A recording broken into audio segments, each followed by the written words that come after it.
Hello there, and welcome along to a random movie review. Today's random movie is Cannabis, which I thought was going to be a hoot and a holler, because on Netflix it's in the comedy section, but in no way is this a comedy, except for the attempts to be witty in the talkovers, which again aren't done by Morgan Freeman. Being a crime buff, I found out I actually knew the story and it stayed pretty much to the truth because it is a true story, and this review has spoiler alerts, so if you want to watch it I suggest you switch off right now.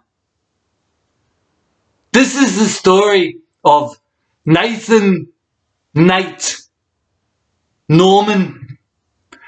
He's a teenager living in Idaho.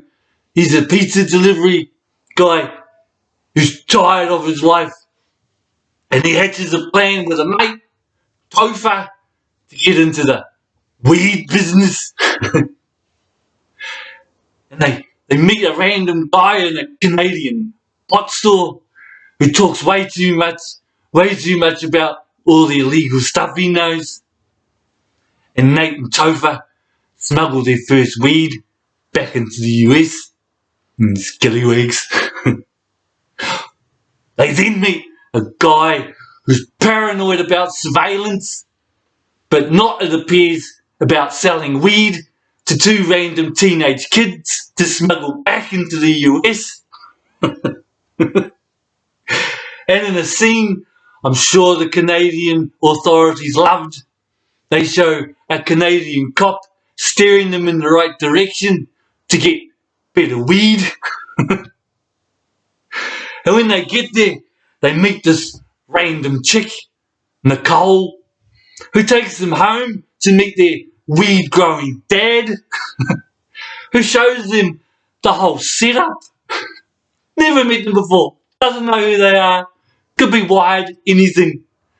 But he opens up his home and everything to them. I know Canadians are said to be nice people. This seemed a little bit far-fetched. As was, all of a sudden, Nicole's kissing Topher, and they're suddenly a couple, all on the same day. But when they get back in the US, Nate, he approaches a major criminal, big-time criminal called Barry. And he's got a proposition for Barry. And just like that, doesn't know Nate or nothing, doesn't know him, Barry's keen as he wants 300 pounds of weed. And he warns Nate, he warns him, if you burn me, it'll be a bad day for everyone. But that's okay, because Nate, he's got it all planned out, and he recruits his A team to train to become weed smugglers. Every contingency and rule is gone through, and they all agree, yeah man, we'll stick to those rules and we'll be all good, we'll be fine. Remember that. So what do? On their first mission they break one of the golden rules and sample their own products. and then they go talk their business in public.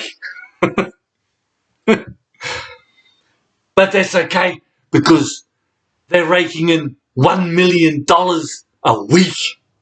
And it's all parties and good times and all that, which is breaking another rule. You don't flaunt your wealth.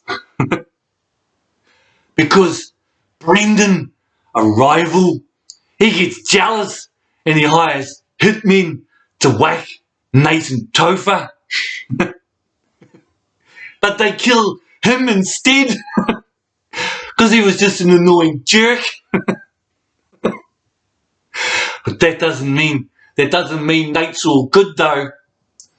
Because eventually one of the gang gets sprung and he decides to cooperate with the authorities. And he takes all but Nate down. That's until they knock on him. And they tell all sorts of stuff and lies about him.